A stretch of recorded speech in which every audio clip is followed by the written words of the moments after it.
Hello and welcome back to another week of Just Gay Stuff podcast. I'm Lauren. And I'm Jess. Woo! And do you know what I find funny? What? Every week we dance to the theme music and no one can see it. Well, it depends who's watching. No. Even the people watching, I always cut it. Why? That's so mean. Because it has the episode tile and what episode we're on. And then when we go to Just Gay Stuff, that's when people can visually see us. Well, yeah. So we are like dancing like nobody's watching, like literally nobody's watching. Nobody's watching. Oh, I thought you just kept it in because I know that friends of ours definitely always ask when we have a video up. Yeah, I know, but they're not seeing the dancing. Oh, thank God. I'm just kidding. Maybe they wouldn't like us anymore. No. Well, before we get into this week's episode, for those who I guess have been following us for a while and listening would have heard me talk about my job that I'm currently in and a bit of the unsafe job. Yeah, my unsafe job and a bit of the homophobia and stuff that you've had to face. I've had almost to face. daily. Yeah, almost daily. And the fact that, like, you know, when I first started that position, we didn't realize how unsafe it was until we were both taking the key ring that we have as merch off of my keys. Yeah. Me having to go to work, change my phone screen cover. Overhearing conversations on the phone that aren't very nice conversations. No, aren't very nice conversations. They weren't for equality, that's for sure. No, they weren't. But in saying that, I am very pleased to say that I have been accepted to a new job. A new job, a new safe space. A new safe space. Openly safe space. That is very queer friendly because when I went for my interview, the boss openly was like, well, we love the gays. And I was like, you're like, finally. Me too. You're like, I'm here, I'm queer, let's get this going. Let's get into it. So that was my little bit of happy news before we get started into this week's episode. So you're on a new adventure. It's about to start. It is. And I'm loving that. Your new adventure is about to start because Jess schooled me in... I'm like, what's my new adventure? This. You're going to China. No, I'm just kidding. I am going to China. That is one thing I am doing, yes. No, but what I was going to say is you schooled me last week in a queer quiz. I did. See what I did there? Schooled me. Yes, yeah. I've schooled you in a lot of things. You have. Let's not get into it. We won't. We'll get cancelled. Maybe. But I thought for this week, I was going to flip the script and quiz you. You're going to quiz me back. I'm going to quiz you back on some queer stuff. And we don't get me back. And we don't normally do the back-to-back episodes, but I thought this would be fun. But speaking of China, we are preparing for me to go away. So we are recording some of these in advance to make sure that we have episodes readily available so no one misses out. Literally. And especially if anybody is listening on Joy FM 94.9, we will have episodes ready to roll out for Joy. So no one's going to miss out on anything, but I will be having a great time thinking of you all. Or maybe not thinking of anyone. Hey. Except myself on a holiday. But I will miss you, Lauren, because you're not coming with me. Thank you. I was going to say. No, I will miss you. Okay, good. And I'll miss the dogs. Yeah, I was like, where's the thing? I thought you were just going to say, and I'll miss the dogs. And just leave it I was going to say that, but I thought, I won't put the joke in there. Well, let's see if you... Jess and everyone playing at home can beat my 25.5 because that's the score I believe I got last 25.5 out of 45 Lauren scored. So let's see if I can do better. You did 45. I only did 40. No, that's okay. I did 45 only because there was bonus questions. Oh, okay. But what I'm going to do, I've got my pen and paper. Did you categorize these? I did. Okay. I did exactly what you did. Okay. I didn't know I was going to, but it ended up being categories. Okay. So there's 4 categories and I'll ask you 10 questions in each category. Okay, what is the first category? So the first category is queer beginnings. Ooh. I know, you like it, eh? I'm excited.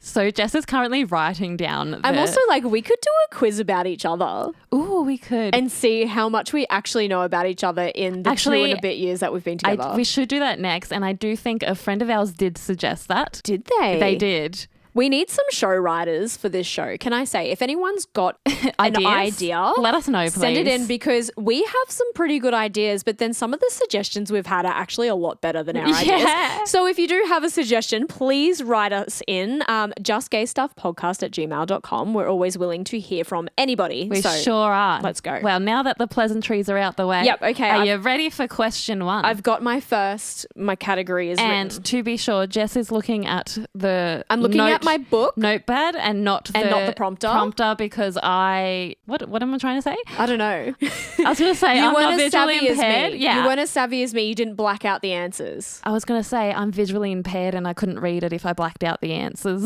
Yeah, well, I mean, whatever. Okay, I'm ready. I'm ready. Let's kick it off. What's the name of the underground dance culture made famous in NYC's LGBTQIA plus scene during the 80s? Oh my God. See, it's hard. Once you're put on the spot. Rave? No. You recently actually were just listening to the episode we did on it and we did mention. Ballroom. Yeah. Oh, ballroom. I was thinking fully not as broad as that. I was thinking like underground rave. I don't know why. Underground LGBTQIA scene. Okay. So 1 point. No, I didn't get the point. I'm not putting that down. Why? Because I gave you a hint. Yeah. But you gave me a hint. Oh, you gave me a point. I'll put the half. Half. Okay. So for people who don't know what ballroom is an underground dance culture that started in the 1980s in New York City. It's crazy to think that it was underground. Like we look at ballroom now as just like a very broad out there type of dance. I think you're thinking of a different kind of ballroom. So like ballroom you're thinking of is more like the classical style ballroom. Oh. Whereas ballroom in this context is more of like the queer culture ballroom and voguing. Like in Pose. So yeah, in Pose. That's why I was giving you that hint. Okay. So like I said, ballroom is an underground dance culture that started in 1980s New York City, created by Black and Latinx LGBTQIA plus communities. Okay. It gave queer and trans people a safe space to express themselves through dance, fashion and Pose. voguing. And voguing. Yeah. Centered around houses, chosen families. They competed in elaborate events called balls. The scene was made famous by the documentary Paris is Burning and later brought to mainstream by Madonna's Vogue. Do you think this is also why every time Lady Gaga tours, it's called a ball? I never thought about that. Well, I was just thinking like she's bringing the ball to us and she's super queer. She is queer. She is queer God. Yeah. I didn't think about that, but that probably makes so much sense. Mayhem Ball coming up. Woo, woo. See y'all there. Yeah, see y'all there. All right, this one you should know. Should. As you said, it's harder being on the other side. It is. What does the I in LGBTQIA plus stand for? Ooh, intersex. Yeah, it does. I know that. You knew that. Give yourself a point. Oh, yes. I better not give myself a point. Yeah, don't not give yourself a point. So the I in LGBTQIA plus stands for intersex. This is referring to people born with physical sex characteristics such as chromosomes, hormones or anatomy that don't fit typical definitions of male or female. Intersex people have existed throughout history, but their experiences have often been hidden or misunderstood. In the past, many intersex children were subjected to non-consensual surgeries to make their bodies conform to binary norms. As we know. Yeah, from our episode with Steph. If you want to go back and listen to that, it's absolutely amazing story. Steph talks about her life and how her experience of growing up intersex has been quite challenging and how because of the queer space that people do feel acceptance and yeah. And I think what was, again, interesting about that episode, we learned so much just from Steph, how what it's just said in this little history bite, a lot of people who are intersex have been subjected to non-consensual surgeries because they're babies and even their parents had no idea. Yeah, their parents didn't know. It's crazy. So, yeah. Yeah. Today, intersex advocates fight for bodily autonomy, visibility and inclusion within the broader LGBTQIA. To quote Steph. Yeah, to quote Steph. Helping to challenge rigid ideas about sex and gender.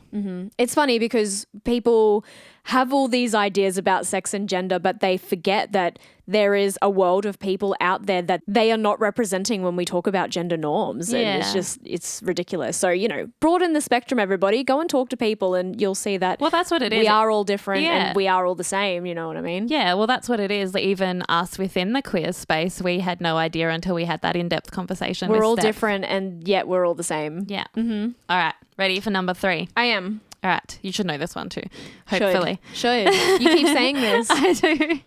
Which TV show introduced Mitch and Cam, a gay couple raising a child? Ooh, Modern Family. Yay! Which it was quite a modern family. Literally. Give yourself a point. You knew that one. Yeah, that was great. It was great. Do you know, I never actually got into Modern Family. Me either. I saw a few episodes. But fun fact, I don't know if you wrote this in, but the daughter, I know what you're about to say. the daughter that played Lily, she just came out as queer. Yeah. Bisexual, I believe. The umbrella. Yeah. The mafia. Love that. Love that. Love that. Right. All right. Back to the ballroom. Oh, back to the ballroom. Yeah. I don't know a lot about ballroom. No, neither. So in writing out these questions, one, it was hard to find questions that you hadn't already asked me. I know. And secondly, because until you and I have done this podcast, we haven't been in depth in the queer space. So I have not been so immersed in the queer space until we did this podcast. So it is such a learning curve for us as well. So here we go. What queer slang term from the ballroom scene means to express yourself extravagantly? I'm like, do I go with pose because that's the name of the show? Or do I go with voguing because that was what it brought to life? It's not either of those. Oh, well, then I don't know. It's serve. Oh, serve. Give your best serve. Give your best serve. Oh, is that what you're doing right now? Trying I'm to. confused. I don't know. You How look do you like serve? how you look when you're about to kiss me goodnight after you've brushed your teeth. So a worm. Yeah, super worm. Well, the term serve comes from ballroom culture, an underground LGBTQIA plus subculture that began in Harlem. Where's Harlem? Harlem's in New York City. Oh yeah. Harlem Harlem in the 1920s and flourished in 1980s and 90s. Wow, all the way in the 1920s. In the ballroom scene, to serve means to confidently express yourself through fashion, attitude, dance, or performance with flair and excellence. Whether you're serving face, giving C word, giving cunt. What's cunt? I don't know. You know, like when RuPaul says Charisma, uniqueness, nerve, and talent. yeah. Yeah, but he never says he never actually says C-U-N-T. No, he doesn't. Giving. Whether you're serving face, body, or realness, it's all about owning your presence. The term gained mainstream popularity thanks to documentaries like Paris is Burning and shows like Pose. Pose. RuPaul's Drag Race? Yeah, bringing ballroom slang into everyday queer and pop culture. Okay. I'm here for You're it. learning some stuff. I am learning. I'm definitely learning. Maybe we need to revisit some of these questions in another year and see if I've retained anything. See if we've got anything. Right. Number 5. It's really hard to not look at the prompter, eh? Yeah, don't look. How did you go? I'm just staring at you. Yeah, I'm like, good. ask me the question. Number 5. This one I was surprised by. Which US president was the first to officially recognize Pride Month? Oh, I would just say Barack Obama because he's the best. No, it was actually Bill Clinton in 1999. Wow. Okay, I would not have That's thought what that. I mean. I had no idea. When I was researching it, I was like shocked, Yeah. surprised. Well, Bill Clinton was the first US president to officially recognize Pride Month in 1999. Wow. He declared June as Gay and Lesbian Pride Month, which kind of makes our argument in the last episode ironic, marking a historic moment of federal acknowledgement for the LGBTQIA plus community and its ongoing fight for equality. Well, I'm glad that someone was acknowledging us in the 90s. It's a shame that it wasn't a lot earlier on, but you know what? We'll take what we can get. Yeah, and look, there's been activism prior to that. There's been activism going for years. Yeah, constantly. Let's face it. All right, this one you said before, so you should know. Oh, man. I don't even know what I said 2 seconds ago. Okay, you ready? Yep. This is question number 6. Which iconic drag queen became a global sensation with her own reality TV show? RuPaul. Yeah, queen. A RuPaul, is it? RuPaul. Okay, I get it. I you get can a point. get a point for that one. Well, I should. Yeah, you should. At least I got it. You did. Okay. RuPaul became a global sensation and a queer icon with the launch of RuPaul's Drag Race in 2009. Mm-hmm. You haven't seen those old episodes, but I have. I tried to watch it from season 1, but it's just With the Vaseline filter. the quality Yeah. of the television is like, I It's can't giving go you, back that far. yeah, the Vaseline filter. But RuPaul's rise began in the 1990s with the hit song Supermodel, You Better Work, and her bold, gender-bending style. With Drag Race, RuPaul brought drag into the mainstream, showcasing the artistry, resilience, and diversity of drag performers around the world. The show has since become a cultural phenomenon, winning multiple Emmys and helping to elevate LGBTQIA+ visibility globally. RuPaul's legacy is one of fierce self-expression, empowerment, and trailblazing glam. Do you know what I have seen though? What? AJ and the Queen. Yeah, I didn't like that. It was pretty awful. It was bad. But you know what? It's representation. Representation. It's something people needed at a time. Yeah, exactly. And you know, RuPaul just delivers. RuPaul always delivers. Not the greatest actor, but he delivered. He always brings the representation. Yeah, that's it. All right, ready for number 7. Wait, did I give myself a point? You did. Yeah, I think I did. What's the term for someone whose gender identity matches their assigned sex at birth? Oh, cisgender. Yeah, give yourself a point. Because I am cisgender and you are cisgender. Yeah. Cisgender is a term that came into use in the 1990s to describe people whose gender identity matches the sex they were assigned at birth.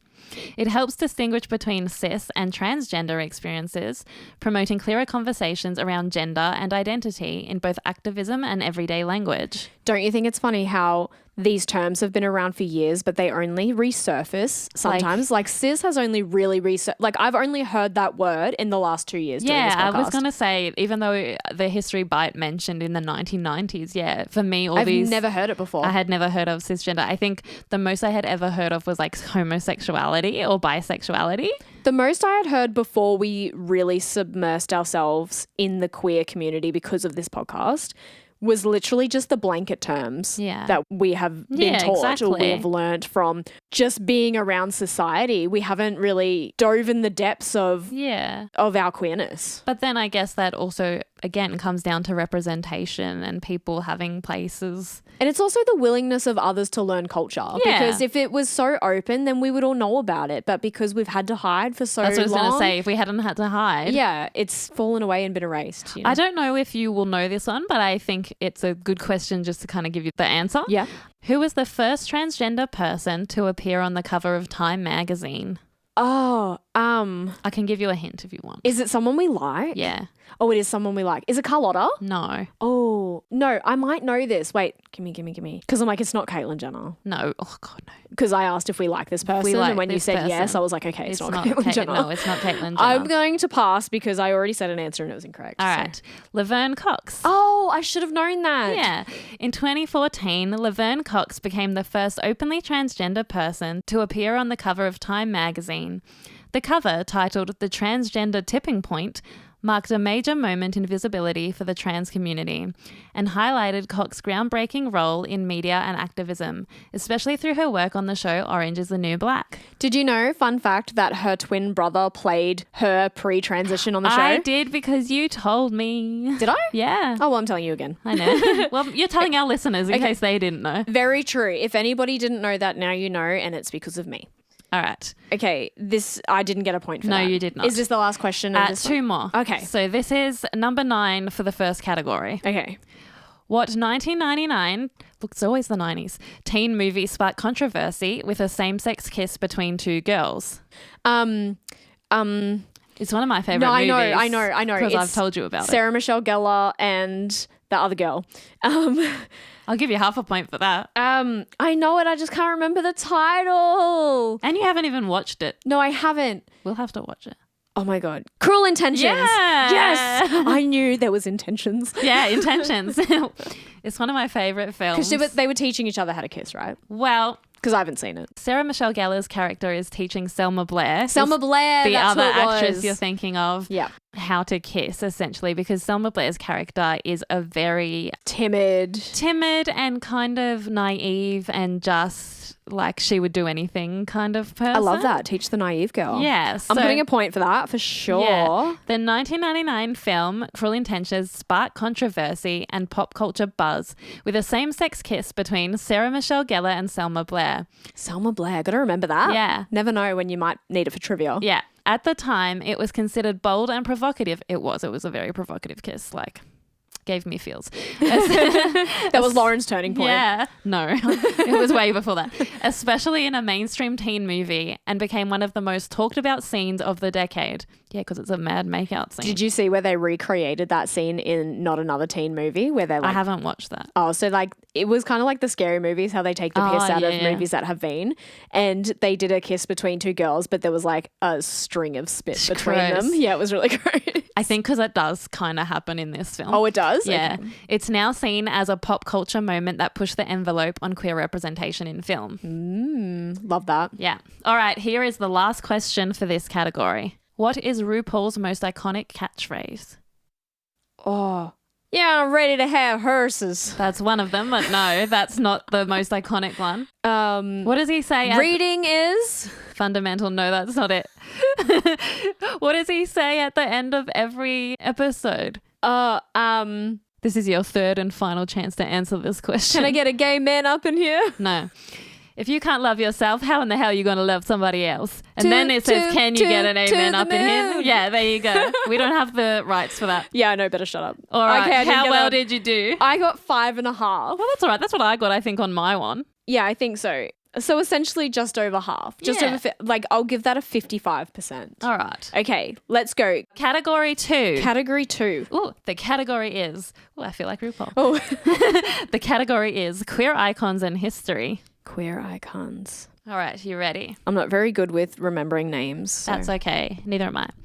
Who is considered the mother of the modern LGBTQIA plus movement? And no, it's not RuPaul. Gee, the mother of the movement. We have spoken about them and how they have been an activist for the trans and LGBT community, especially in Stonewall. Oh, Marsha P. Johnson? Yeah. Yes, I'm just happy that I remember. I'm going to give myself another half because you had to give me a hint. Clue, but I was thinking RuPaul. I know, that's why I said not RuPaul. I do want to just give a quick reminder to our listeners who maybe haven't listened to us before or who don't know who Marsha P. Johnson is. So Marsha P. Johnson is a Black transgender woman and drag queen and is widely celebrated as the mother of the modern LGBTQIA plus movement. She was a prominent figure in the 1969 Stonewall uprising in New York City, a pivotal moment that ignited the modern fight for the LGBTQ plus rights. Yeah. That was a lot. Yeah, but important to know. It is important to know. Also, I just wanted to come up with a fun fact for you as well. The P in her name, it stood for Pay It No Mind. Really? Yeah. Wow. I wonder how many people knew that. I didn't. Also, can we just take a moment? You said the mother of all queer people and that led the fight and stuff like that. And before you gave me the hint about Marsha, it's funny how my mind straight away went to RuPaul because of the fame. I think it's the fame and the representation. Yeah, but it's like Marsha P. Johnson deserves all of that too, especially leading the fight for trans rights and queer rights and everything like that. But we don't think of her, or I don't think of her as that forefront because it's she wasn't on TV. I think you're correct, but I think RuPaul does often acknowledge Marsha. Oh yeah, I'm not saying that he doesn't. I'm just saying that no, it's true. It's because funny how the representation wasn't there. So we go straight to what we see the most of, and that's television and RuPaul's on TV. Do you know what I mean? Yeah, exactly. Yeah. All right. Question number 12. What phrase became a rallying cry for marriage equality? I feel like I haven't lived. You have, because we say this all the time. We're here, we're queer? No, love is love. Oh, duh. Well, also we're here, we're queer. Yeah, no points for that. All right. Me. Question 13. Who was Harvey Milk? Who was Harvey Milk? Yeah, I had no idea who this person was either. I think this came up when I was researching questions to ask you, but now I cannot remember. Oh, yeah. Harvey Milk was the first openly gay elected official in California. Yes. Okay. Yeah. Question 14. Yeah. What year did the US Supreme Court legalize same-sex marriage nationwide? In the US? 2013. Oh, so close. It was 2015. Oh. In 2015, the US Supreme Court made history with its landmark decision in Obergefell versus Hodges legalizing same-sex marriage nationwide. Wow, I didn't think it was so close to us. I thought they had a few more years on us. So did I, but no. This one actually really surprised me, and it's kind of funny considering the show that we're watching now as well. Question 15. What was the first US state to legalize same-sex marriage?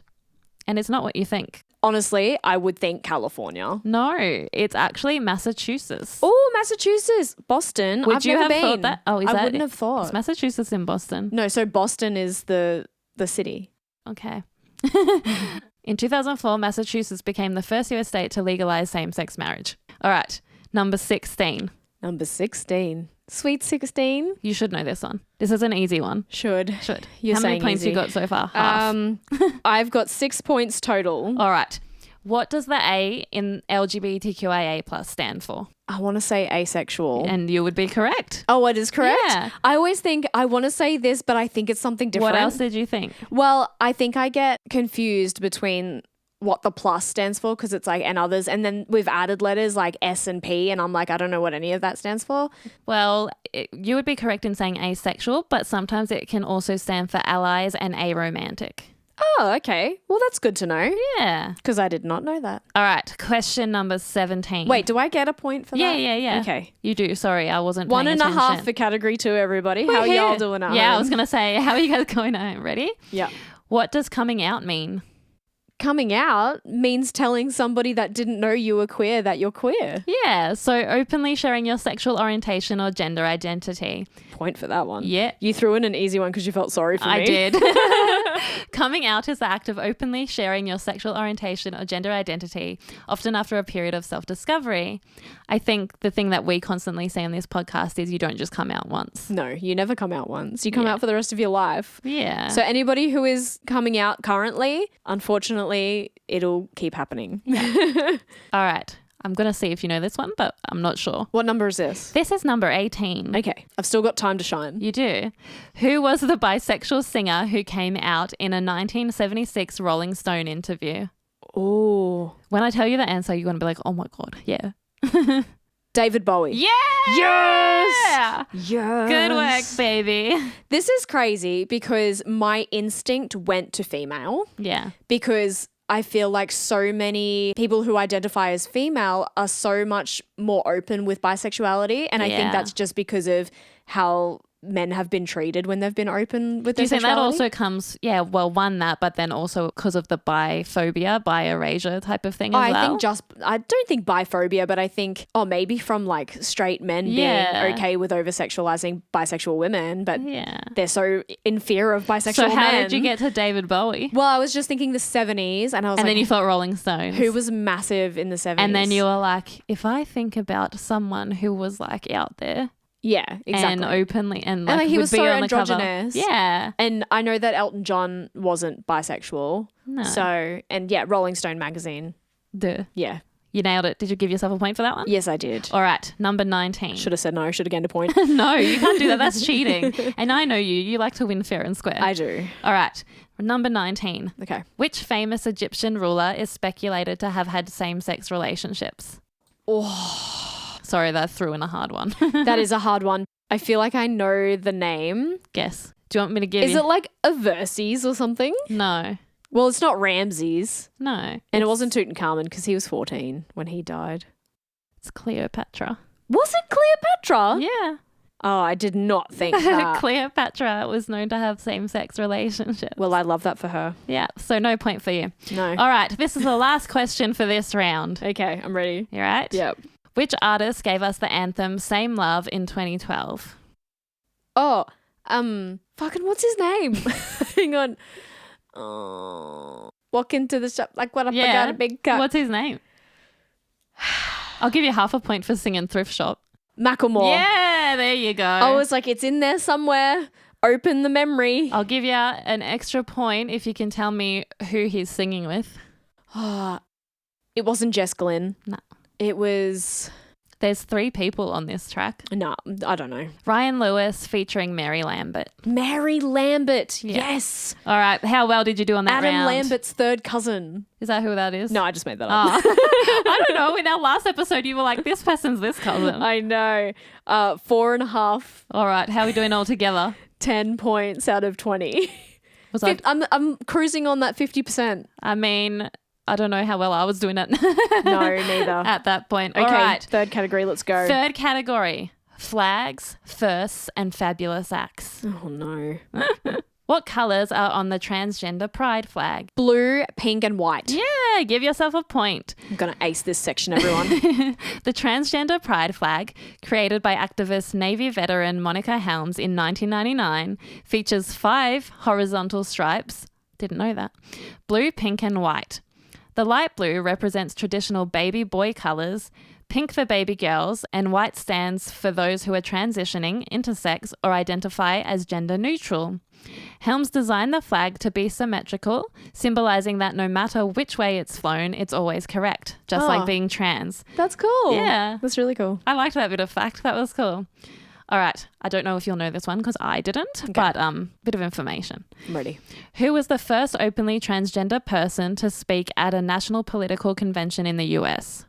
Laverne Cox. I wish that was the answer, but no. Sarah McBride. Sarah McBride, is she the political candidate is Sarah McBride the political candidate lady? Yeah, I just said political convention. Oh. In 2016, Sarah McBride made history as the first openly transgender person to speak at a major national political convention in the United States, where she addressed the Democratic National Convention. As a passionate advocate for LGBTQIA+ rights, McBride's speech highlighted the struggles and hopes of transgender people nationwide. Yeah, so she was a political candidate. Yeah. Yeah, because anyone could speak at a political thing. Can they? Yeah, I think so. I thought there had to be a part. I don't know. I don't know. I don't know enough about politics. Me Anyways, either, but I'm on one point. moving on. I actually liked this because I didn't know this. This is question number 23. Okay. What country first allowed a third gender on passports? Oh, first allowed.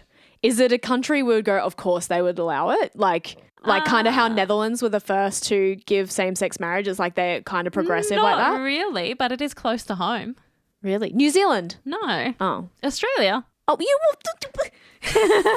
Okay. So in 2011, Australia became the first country in the world to allow a third gender option on passports. Wow. We can be progressive. Yeah, introducing the letter X alongside M and F. Wow. Cool. Isn't that cool? It is very cool. I really didn't know that, and I didn't think it was going to be Australia. No, neither.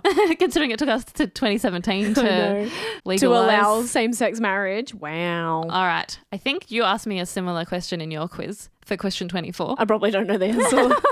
What was Australia's first LGBTQIA+ protest event? Oh, Mardi Gras? Yeah. Yeah, in 1989. 1978. Oh, the roller. I guess You could go half for Mardi Gras. No, I got a full point for Mardi Gras. Yeah, but okay, yeah, sure. You didn't ask me the year. No, I did not. You are correct. The year. You are correct. All right. I spoke about this before. Okay. So let's see if you're listening. Ballroom, voguing, Laverne Cox. No. RuPaul. What term describes someone who experiences little or no romantic attraction? Aromantic. Yeah. I always get this one and asexual confused. I'm like, asexual is like they don't experience sexual chemistry. So asexual is someone who can form romantic relationships and have that emotional bond, but they don't want anything to do with the sexual intimacy kind of things, because intimacy can be formed in different ways. Even though they can still have fulfilling intimate moments. They can. Yeah. Whereas the term aromantic describes someone who experiences little or no romantic attraction. Is that like sexual attraction then? Or do you think it's like I have no idea. I'm not aromantic. Isn't it just like fun how we're all so different on this earth? Yeah. It's just good to recognize that we can all be just so different. So different. I love it. All right. Moving on. Question number 26. Which US city was the first to elect an openly gay mayor? Oh, California. No. Oh, I would have always thought California. I know, me too. It was Houston, Texas. That I am surprised by. Texas is such a yokel state. I know. In 2009, Houston, Texas made history by electing Anise Parker as its mayor, the first openly gay mayor of a major US city. Her election marked a significant milestone for the queer community for political representation in a state often seen as socially conservative. Yeah, because Texas is a red state. Yeah. Wow. Okay, no point for Jess. No, this one I hope you know, because we do plan on doing a episode about it that you are going to write. Okay. Which major video game franchise included same-sex romance as early as 2003? Oh, The Sims. Yeah. Yeah. Give yourself a point. I need all the points I can get because I am failing this exam. If this was exam? Yeah. It's not an exam. No, but if it was, I'd be failing. Am I winning? I don't know. We'll have to compare. All right. Number 28. What does drag king mean? Oh, a drag king is the opposite of a drag queen. So someone who identifies as female out of drag and dresses up to present male. Yeah. Give yourself a point for that one. Yeah. A performer, usually a woman or non-binary person who performs masculinity in drag. They adopt and exaggerate masculine traits and attire for entertainment and self-expression. Yeah. Cool. In the same way that the drag queens do. Yeah, exactly. We've met a few drag kings. We have. Yeah. Yeah. All right. Number 29. I'm ready. Which country is home to the world's oldest LGBTQIA plus organization? Oh, man. I'm just going to say USA. The Netherlands, specifically Amsterdam. Man, I should have said that. You should have, because you asked me a question. We're the first to legalize same-sex marriage. Yeah. So the world's oldest LGBTQIA plus organization is the COC Netherlands, founded in Amsterdam in 1946. What does COC stand for? So COC stands for Culture in Onto-Spanning Spectrum. I don't know how you say that because it's in Dutch. Netherlands. It's in Dutch. Oh, is that what they say? Mm-hmm. I don't know. They speak Dutch. I don't know culture. Deutschland. Okay. Well, there you go. Ready for the last question of this category? I am. Finish this iconic protest chant. Oh, man. We're here. We're queer. We like our beer. No. I don't know. Get used to it. Oh, is that it? Yeah. Oh, I thought it would rhyme. No. The chant "We're here, we're queer, get used to it" became a bold and unapologetic slogan during LGBTQIA plus protests in the late 1980s and 1990s. It was popularized by activist groups like Queer Nation, who use it to confront homophobia and demand visibility and respect. The chant captures the spirit of resistance and pride, sending a clear message that queer people would no longer be ignored or forced to hide. That's great. I like beer. You didn't like that, didn't rhyme. Well, I didn't. How's everyone doing at home? How are you doing? I am on a solid 50%, 15 out of 30 so far. So let's do a speed round for this last 10 questions. All right, we'll do a speed round. I'm going to call it speed round. You say speed round, but there's some facts that I do have to tell you, so okay. Don't know how speedy it is. Ready? Yep. This thing is called Pride and Power Ballads. Ooh. This category, I should say. Speed round, Pride and Power Ballads. Yeah. Okay. All right. Question number 31. Yeah. What colour sits at the top of the original rainbow pride flag? Orange. Red. Oh. And that's because it represents life. Oh. And I guess that's also why the AIDS oh, yeah. thing It's red. has It's a red ribbon. Wow. There you go. Bonus question quickly in this speed round. What two colours were part of the original design but couldn't be added due to fabric issues? In the original pride flag? Oh, I have no idea. Hot pink and turquoise. Huh. Well, they don't make that in fabric. Well, they didn't when they were trying to make the thing. Wow. So is this actually out of 41? Is that a bonus question or is that a bonus like that's number 2? No, that was a bonus question. That's 41. Oh, okay. Out of 41. Question number 37. Which US city hosted the first ever Pride Parade? The first ever? Chicago. New York. Oh. New York City in 1970. Duh, because 69 was Stonewall. The first ever Pride Parade took place in New York City in 1970, marking the 1-year anniversary of the Stonewall Uprising. Everyone, I am doing awfully at this. It's like, should be common sense and I'm just not getting it. This one you will know. Okay. And I say this with full confidence because if you don't... Did you throw an easy one in so I would get some points? I did. Okay. Because if you don't know this, you will have to leave the podcast room. I'll have to get my queer card revoked. You will be. Okay, I'm ready. Who is the openly gay lead singer of Queen? Oh, Freddie Mercury. Yeah, there you go. I knew you had to throw an easy one in. I threw you a throw me a bone, throw though. you a bone. Number 34. Mm-hmm. What 1999 hit by Madonna became a dance floor anthem and queer classic? Vogue. Yeah. I was like, The Locomotion. That was Kylie Minogue. No, Vogue. Number 35. What historic site became the catalyst for the modern LGBTQIA plus rights movement after a 1969 uprising? The Stonewall Inn. Yeah. Okay, I'm doing good on this speed round. The Stonewall Inn, a gay bar in New York City's Greenwich Village, became the catalyst for modern LGBTQIA plus rights movement after the Stonewall Uprising in June 1969. Led by Marsha P. Johnson. Hell yeah. All right, number 36. Okay. What does safe space mean in LGBTQIA plus culture? Safe space means someone that you can openly be yourself and be authentic around and there's no judgment, there's just acceptance. Yeah, exactly. A place where queer people can be open about their identity without fear or judgment. Point. You're doing well in this round. I am. I think I've only gotten one wrong. Okay. Ooh, don't jinx it now. Number 37. Which singer starred in Burlesque and is a beloved gay icon? Christina Aguilera. other icon. Sure. Yeah, there we go. Christina Aguilera I would also put as a queer icon. So yeah. There's a funny meme on the internet. And it's literally Christina Aguilera standing at the end of RuPaul's runway. And someone commented. I've seen it. I've seen that. Someone said, oh, these men in... Yeah, these men in dresses, I just can't get on with it. And someone's like, that's Christina Aguilera. I love it. I've seen that. All right. Jumping back in to your speed round. Question 38. What TV sitcom broke ground with gay characters when it debuted in 1998? Sitcom gay characters. Oh, Will and Grace? Yeah. I'm doing so good. When Will and Grace debuted in 1998, it broke new ground as one of the first mainstream TV sitcoms to feature openly gay lead characters. Wow, 1998. Crazy. All right. 39. Second last question. Which global pride parade is the largest in the world?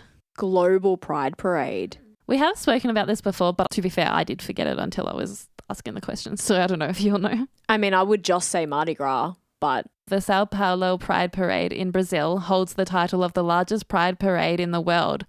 First held in 1997, it has grown into a massive celebration of queer community, visibility, rights and culture, drawing millions of participants each year.